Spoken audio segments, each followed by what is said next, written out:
Mungkin video ini akan menjadi video penutup untuk akhir tahun ini 2021 dan kita akan coba membuat sebuah konten ala-ala pamer harta ya. Walaupun sebenarnya ya kalau dihitung rata-rata gaji programmer sekarang yang bisa teman-teman juga cek di internet ya, sebenarnya 10 juta itu bukan angka yang besar gitu. Tapi mungkin karena di sini kita akan ngebahas sebuah uang yang sebenarnya bisa nih teman-teman kerjain sebelum teman-teman kerja atau teman-teman sambil kerja gitu. Kemudian masih bisa menghasilkan uang, atau bahasa populernya kita kenalnya dengan istilah passive income dan semacamnya gitu ya. Jadi mungkin kita akan ngebahas ini atau ngobrolin ini gitu. Mungkin konsepnya sama seperti vlog saya biasanya. Kita di sini mungkin juga bukan sharing sih, tapi ya cerita aja gitu. Jadi mungkin teman-teman tidak selalu bernilai informasi, tapi mungkin teman-teman mau melihat sudut pandang lain dari orang yang berbeda melakukan hal yang sama gitu. Oke, beberapa yang ingin saya ceritakan, mungkin langsung aja ya, ke seperti teman-teman lihat di sini. Kayaknya saya bikin screenshot dashboard ini pada tanggal 10 Desember gitu. 10 Desember sih, iya bener kalau nggak salah. Terus di 10 Desember tersebut saya di sini mendapatkan angka 758. Jadi mungkin yang depannya itu $758 gitu. Dengan total pendaftaran sekian, terus peringkatnya lumayan gitu. Terus kemudian apa lagi ya? Udah sih, mungkin kan kita ngebahas yang 10 juta aja nih. Mungkin di awalnya ya kita lihat aja ini dashboard pertanggal 10 Desember 2021. Terus kalau ke berikutnya kita coba fokusin ke dolarnya aja. Dolarnya ada sekitar $758 gitu ya. Terus di situ sebenarnya sudah detail ya, lumayan ya detail sih sebenarnya. Bahkan saya pun belum pernah melihat secara sangat mendetail gitu apa saja statistik yang bisa kita lihat di Udemy gitu. Jadi yang saya lihat itu selama ini ya cuman yang butuh-butuh aja sih, yang nggak beneran perlu saya juga belum terlalu explore juga gitu. Oke, di bulan ini pertanggal 10 tersebut saya mendapatkan $27 untuk bulan ini, di bulan Desember atau sepertiga awalnya gitu ya. Terus kemudian kalau kita cek, karena di sini kan kita masih dolar nih, kalau kita cek di Google, saya dapatnya di Google sih. Di Google itu saya mendapatkan angka 14.440 untuk per dolarnya. Jadi dari angka dolar ini terus baru kita konversi gitu. Tadi ada 758 dikali. Nah, kita pakai hitungan kasar. Saya pakai hitungan kasar 14.000 gitu aja ya. Akhirnya dapatnya sekitar 10.612.000. Dan angka ini tuh sebenarnya bukan 1 bulan, tapi lumayan cukup lama gitu. Makanya saya bilang 10 juta ini nggak fantastis, karena memang ya selama saya bikin di Udemy totalnya dapatnya ini gitu. Kalau teman-teman mau tahu dapatnya bulan ini berapa, ya pertanggal 10 Desember saya mendapatkan $27 tadi itu gitu. Nah, kemudian kalau kita coba detailing sedikit tentang kursus yang saya buat di Udemy, itu ada apa aja, 1 2 3 4 5, sekarang ada 6 gitu. Terus kemudian untuk most populernya ada di Kotlin Android MVVM dan Android Jetpack gitu. Ini kayaknya kursus yang saya bikinnya itu lumayan agak akhir ya daripada kursus yang lainnya, seperti kayak Kotlin Android Developer 101 yang versi Java sama Kotlin. Terus kemudian to-do list Java sama Kotlin ini sebenarnya juga upgrade dari kursus sebelumnya gitu. Jadi mereka sebenarnya sudah ada duluan. Yang MVVM ini sebenarnya tergolong baru untuk kursus-kursus yang saya buat gitu. Dan dia di posisi yang paling tinggi, dan yang tinggi berikutnya ada di Kotlin Android Developer, atau ya belajar satu step sebelum belajar desain pattern MVVM. Jadi mungkin masih ini ya, masih apa ya, Kotlinnya masih kuat gitu dari kursus saya aja maksudnya. Jadi Kotlinnya masih kuat teman-teman yang belajar. Mungkin buat teman-teman yang belum tahu channel saya atau nama kelas saya di Udemy itu Laside Indonesia, dan pastinya di deskripsi video ini juga saya taruh linknya. Dan di situ kalau teman-teman lihat ada sekitar 69 ulasan, tapi sebenarnya tidak semua ulasan itu ditulis dalam bentuk komentar, karena kita teman-teman menuliskan menaruh rating saja itu sudah dianggap sebuah alasan. Jadi mungkin ya ulasan itu tidak selalu komentar, bahkan ya komentar pun dia ditulis bagus, mantap gitu aja ya, itu juga sudah dianggap sebagai sebuah komentar gitu. Dan pada video ini secara khusus sebenarnya saya ingin berterima kasih kepada teman-teman yang sudah mendukung Laside selama ini, serta teman-teman yang mungkin bisa dibilang wajah-wajah lama ya, yang ngikutin Laside dari dulu banget. Mungkin saya bikin video tutorial atau video tutorial premium atau video kursus itu sejak 2017 sampai sekarang. Pada saat pandemi ini saya mulai taruh di Udemy, jadi sekitar 1 tahun kemudian saya mendapatkan angka total tadi itu gitu. Jadi sebelum di Udemy sebenarnya saya juga sudah membuat sebuah video tutorial, dan juga ada beberapa video tutorial yang bisa teman-teman tonton gratis di channel YouTube ini.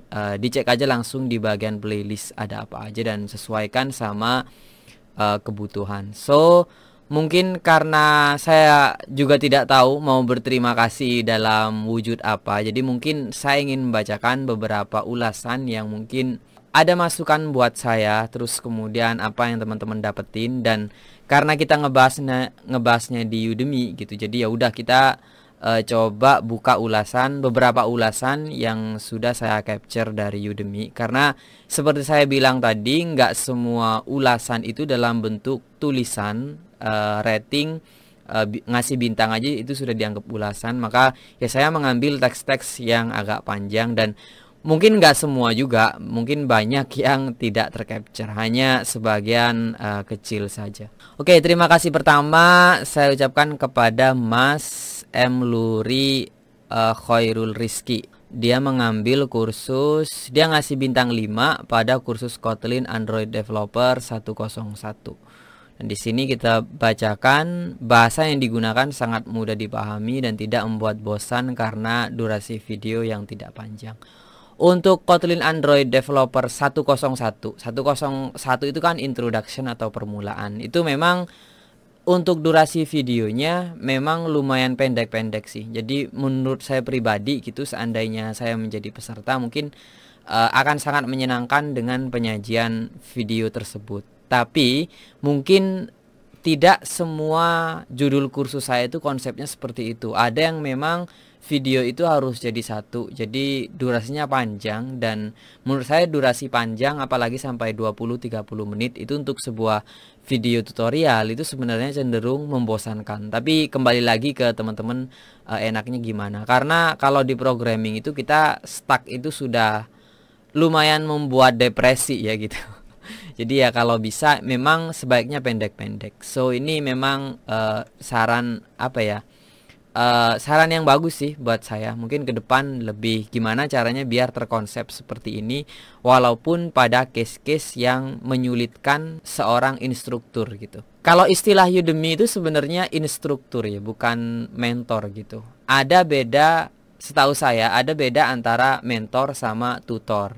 Kalau spesifik kita membuat video tutorial, berarti kita itu sebenarnya seorang tutor gitu. Kalau mentoring itu sebenarnya lebih ke planning atau rencana ke depan apa, atau membuat sebuah konsep, atau membuat langkah-langkah untuk jangka panjang. Kalau tutor dia ngasih tahu step by step, makanya dinamakan video tutorial bukan video mentorial atau mentoring gitu, beda gitu sebenarnya. Makanya di Udemy sebenarnya istilahnya aman karena istilahnya adalah instruktur. Oke, saya ucapkan terima kasih juga untuk Mas Wahyu Tomo karena memberikan bintang 5 juga. Di situ dituliskan ilmunya sangat bermanfaat. Ya, saya senang banget kalau ilmunya sangat berguna buat Mas Wahyu Tomo. Cuman sayangnya kurang jelas kodenya, mungkin next time bisa dibesarin fontnya. Lanjut buat kelas lagi Mas dengan Kotlin. Nah, di sini sebenarnya Kotlin Android MVVM. Di sini studi kasusnya membuat sebuah aplikasi cek ongkir yang mana pada saat itu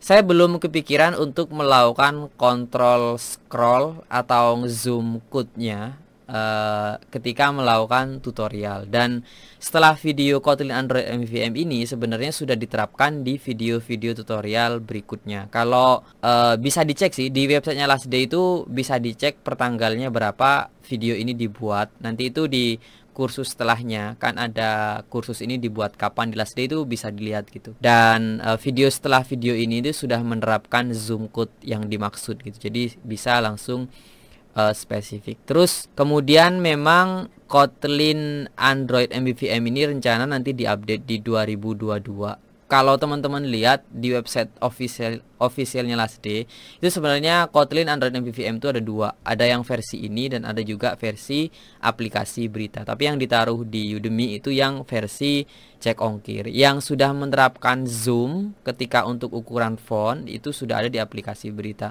Dan rencananya kalau tidak berubah itu yang sekarang ada di Udemy itu bakal diganti dengan aplikasi berita. Artinya di Last Day nanti mungkin kalau nggak bikin baru berarti Kotlin Android MVVM cuma ada satu aplikasi berita itu aja. Dan teman-teman yang sudah join di kursus di Udemy ya otomatis akan dapat update-nya. Rencananya seperti itu. Semoga tidak ada perubahan ya. Mungkin ini juga informasi yang berguna buat teman-teman yang sudah ambil kursus ini gitu.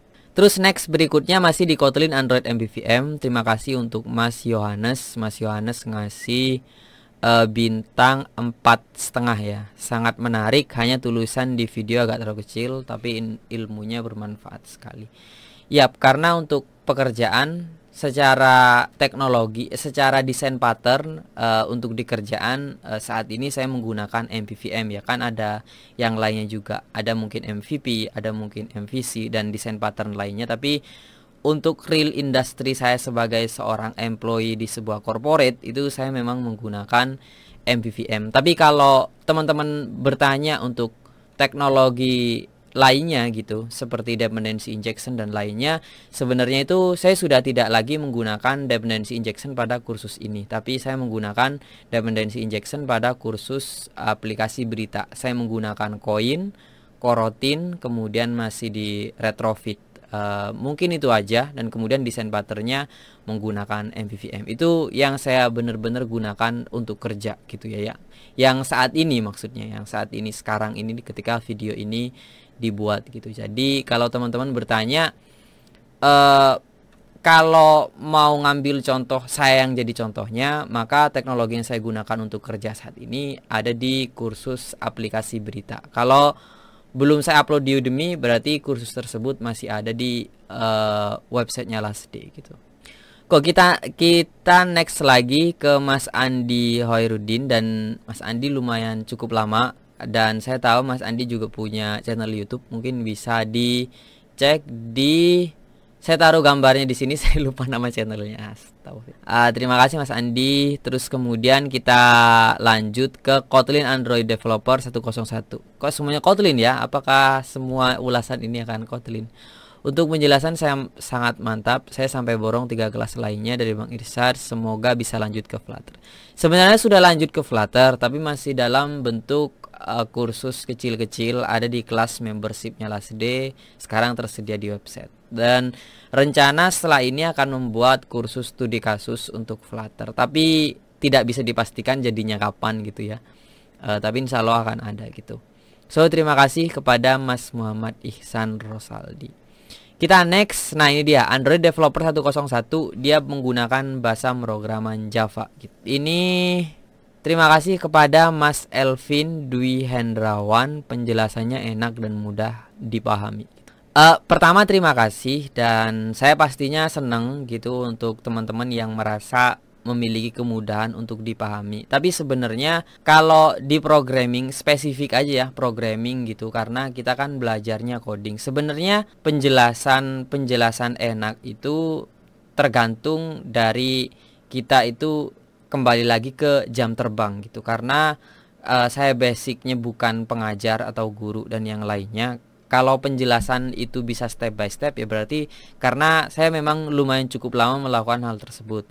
Terus untuk kemudahan dipahami, sebenarnya untuk kasus programming sendiri menurut saya itu nggak ada bener-bener course yang dibuat untuk mudah dipahami. Kita akan mudah memahami karena memang kita mampu memahaminya gitu. Karena sebelumnya kita sudah belajar programming banyak hal, atau kita sudah pernah tahu cara computational thinking atau cara kerja komputer, maka kita akan lebih memiliki kemudahan untuk memahami sebuah coding. Karena kalau kita kerja, mostly kita akan mendapatkan potongan-potongan kode. Sebenarnya kita sudah tidak lagi bertemu dengan video tutorial yang step by step. Artinya kan kita memang semakin mudah memahami sesuatu ketika kita sudah melewati banyak hal atau kita sudah belajar lebih lama. Jadi kadang kalau kita kesulitan, mungkin bukan karena mentornya kurang bagus, tapi memang pemahaman kita terhadap hal tersebut itu belum nyampe. Ataupun kalau kita bertemu mentor yang menurut kita mudah dipahami, mungkin bukan karena penjelasannya yang mudah dipahami, tapi karena memang kita sudah siap untuk memahami materi tersebut. Ya, tanpa ini mengurangi terima kasih saya kepada Mas Elvin Dwi Hendrawan. Sebenarnya ini yang terakhir ya, masih di Kotlin MVVM. Untuk penjelasannya sangat bagus, harap dipertahankan style pengajarannya yang mana selalu menjelaskan terkait apa saja yang dipakai di dalam pengkodean. Sepertinya hal ini benar, seandainya pun tidak, berarti itulah tujuannya saya membuat kayak kursus pemula, terus kemudian ada pemula berikutnya yang mana ada interaksi project Android dengan API, terus kemudian ada desain pattern. Mungkin hal-hal yang tidak ketemu dalam satu kursus mungkin ada di kursus yang lainnya. Tapi untuk bekal ya bebas sih teman-teman, mau belajar apa aja menurut saya juga bebas. Itu sih dari saya. Mungkin itu ulasan yang terakhir karena memang tidak akan kita baca semua. Tapi sepertinya ulasan itu bisa teman-teman lihat langsung di halaman Udemy-nya Last Day, gitu bisa dicek juga sih. Oke, kemudian buat teman-teman yang menonton video ini karena judul videonya, mungkin teman-teman yang mungkin juga tidak subscribe channel YouTube-nya Last Day, ya saya tidak masalah. Tapi mungkin jika teman-teman mengharapkan sebuah tips dari saya gimana caranya menghasilkan uang dari Udemy, ya sesimpel membuat video kursus, karena di Udemy itu berbasis video. Bisa sih format lain sepertinya, coba dicek aja, tapi mostly memang video, memang lebih banyak didominasi oleh video. Mungkin jawaban saya saya akan mencoba untuk memberikan tips, tapi tips yang menurut saya benar-benar masuk akal. Tapi sebelum ke tips, mungkin saya akan cerita sedikit. Sebenarnya hal yang dialami oleh seorang edukator atau orang yang berusaha memberikan edukasi kepada orang lain, apalagi terkait programming ya. Kalau menurut saya sih, saya kurang tahu, mungkin ada mentor atau tutor atau instruktur yang lain di luar sana merasa bahwa ya ketika dulu saya kuliah itu dalam satu angkatan sangat sedikit jumlah yang kita itu benar-benar jadi programmer. Dan apakah itu terjadi juga untuk teman-teman yang belajar di Last Day? Saya kira iya. Dan apakah itu juga terjadi juga di tempat course programming di luar? Saya kira juga iya gitu. Jadi semakin banyak angka keberhasilan mereka, maka menurut saya angka kegagalannya akan jauh lebih banyak dari angka berhasilnya. Jadi ketika orang lain memutuskan untuk belajar, belum tentu itu bisa bekerja dengan baik untuk dia walaupun sudah ada cerita suksesnya. Mungkin ini banyak teorinya ya, bisa dari faktor keberuntungan, bisa rezeki masing-masing, dan bisa juga hal lainnya yang lebih kompleks lagi. Jadi jika teman-teman datang ke video ini berharap bagaimana cara menghasilkan uang dari Udemy gitu ya, mungkin step by stepnya bisa saya detailkan. Tapi apakah hasil yang teman-teman dapatkan bisa sama dengan saya dapatkan, yaitu belum tentu. Dan bisa teman-teman lebih besar lagi daripada saya, dan bisa juga teman-teman tidak akan mendapatkan apa-apa gitu ya. So itu sih. Jadi untuk teman-teman yang ingin mengambil di Udemy jalur ini gitu, kemudian mau coba, ya dicoba aja secara sungguh-sungguh. Setelah ini akan saya kasih tipsnya, tapi mungkin informasi lainnya yang ingin saya sampaikan ya, sebelum akhirnya saya membuat video tutorial, dulu juga sempet tuh sama teman-teman belajar ingin membuat startup, terus akhirnya kita kerja, terus selain kerja kita coba freelance juga. Akhirnya saya mencoba untuk membuat video kursus. Akhirnya ya mungkin yang bisa teman-teman lihat yang ada penghasilannya mungkin ya masih video tutorial ini dan pekerjaan saya gitu. Jadi ada hal yang perlu banyak kita laluin sampai akhirnya kita memiliki poin-poin atau spot-spot yang kita memang bisa berada di situ, dan ada tempat-tempat yang memang bukan untuk kita. Dan cara tahu kita memang layak ada di tempat itu ya memang harus mencoba dulu ada di situ gitu ya. Oke, kita langsung masuk aja, nggak perlu terlalu banyak bahasan. Kita coba tips ketika teman-teman ingin membuat sebuah video tutorial atau video kursus yang diupload di Udemy. Karena menurut saya batasan untuk video tutorial itu bukan platformnya, tapi kembali lagi ke videonya lagi gitu. Tips yang pertama adalah anggap saja bahwa ketika teman-teman melakukan coding, membuat sebuah project, maka anggaplah ini sebagai seperti kita menjelaskan coding ke orang lain. Ketika kita bekerja secara tim atau nggak perlu harus kerja di kampus atau di sekolah gitu. Biasanya kan kita kerja kelompok terus kita menjelaskan nih. Nah, bagaimana cara kita menjelaskan hal tersebut? Itu di-convert dalam bentuk video. Sesimpel itu sebenarnya.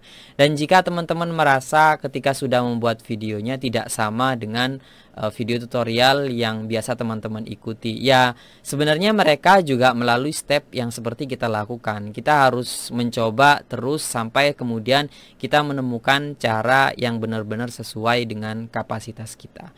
Jadi kalau apakah perlu berjiwa pengajar, saya kira tidak perlu ya, karena saya pun tidak berprofesi sebagai pengajar, dan menurut saya juga tidak memiliki jiwa-jiwa pengajar banget. Jadi kalau ada teman-teman yang mudah dipahami, ya saya senang, tapi dibalik itu mungkin karena memang kamu layak untuk memahami, kamu sudah pantas untuk memahami materi tersebut, makanya kamu bisa paham gitu. Jadi kadang ada dua sisi yang harus kita pahami gitu. Terus kemudian kita langsung ke tips yang kedua. Mungkin tips yang tadi itu apalagi ya, ada tambahannya sih. Mungkin kalau teman-teman merasa kurang jelas, akhirnya teman-teman mungkin perlu baca dokumentasi lagi, akhirnya balik-balik tuh. Karena saya sendiri apalagi materi fundamental ya hampir setiap sebelum rekaman itu buka dokumentasi terus baca-baca lagi, entah itu dalam berupa teks, teori atau blog orang gitu. Kita perlu melakukan tersebut, dan hal-hal tersebutlah yang membuat kita terlihat meyakinkan, karena itu yang penting sih sebenarnya. Kemudian juga coba untuk bandingan coding kita dengan orang lain yang kita anggap senior. Itu juga penting gitu. Jadi kita bisa menemukan irisan antara mana yang benar dan mana yang sesuai kapasitas kita dan mana yang enak kita jelasin ke orang lain gitu. Jadi nggak selalu yang terbaik itu juga baik buat kita, itu juga belum tentu gitu. Jadi dicoba-coba aja gitu. Oke, tips yang kedua adalah mulai dengan video gratis. Mungkin ini termasuk kesalahan saya. Jadi dulu ketika 2017 saya tidak memulai channel YouTube dan saya juga tidak membagikan video secara gratis. Akhirnya video pertama pada saat itu video streaming, mungkin ada teman-teman yang ngikutin juga. Ketika dilihat itu memang kualitas videonya saat itu dibilang kurang bagus, kayaknya masih terlalu bagus ya. Jadi mungkin bisa dibilang jelek gitu, dan itu saya jual gitu. Tapi ada starting point di mana pada saat saya mulai saat itu konten programming Android mungkin tidak sebanyak sekarang ya. Sekarang itu sudah banyak banget dan sudah dan programmer Android sekarang juga sudah banyak banget. Bahkan saat ini sudah ada mobile cross platform seperti Flutter, React Native. Saat itu masih sangat jarang. Jadi saya muncul itu di momen yang tepat. Makanya tidak selalu datang karena kita berjiwa pengajar atau kita konten kreator. Kadang keberuntungan itu ada pada sisi yang lain. Kalau saya menganggap pada saat itu Last Day datang ketika memang konten programming Android yang bisa connect API saat itu memang sedikit yang berbahasa Indonesia. Kalau saat ini sih banyak banget gitu. Jadi kalau mau start skillnya, maka skillnya adalah teman-teman biasakan diri dengan cara membuat video. Entah video gratis tersebut diupload di YouTube, di IGTV, Facebook video, dan yang lainnya gitu. Atau bisa juga dibuat konten-konten seru-seruan seperti di TikTok. Itu sebenarnya melatih kita untuk memberikan tempo ketika berbicara gitu.